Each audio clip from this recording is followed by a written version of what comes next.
यहाँ आपको अपडेट करेंगे। साबिक गवर्नर सिंध इमरान इस्माइल को कराची सेंट्रल जेल से रिहा कर दिया गया है। उन्हें जलाओ घिराव के मुकदमे में गिरफ्तार किया गया था। मजीद जानते हैं डॉन न्यूज के नुमाइंदे मोहम्मद बिलाल से। बिलाल, बताइएगा इमरान इस्माइल की रिहाई से मुतालिक क्या इत्तलात हैं? देखिए, इमरान इस्माइल की रिहाई का परवाना सेंट्रल जेल को मौसूल हुआ था, जिसके बाद सेंट्रल जेल से इमरान इस्माइल को अब से कुछ देर कबल रिहा कर दिया गया है। जो जराए हैं सेंट्रल जेल में, उनकी जानिब से बताया गया है कि तकरीबन जो है 3 बजे करीब एक ऑर्डर जारी हुआ था, जिसके बाद इमरान इस्माइल को रिहा किया गया है।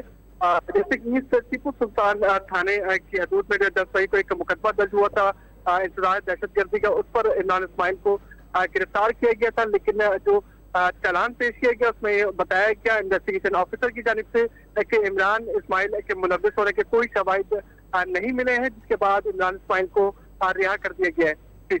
बहुत शुक्रिया मोहम्मद बिलाल अपडेट करने के लिए।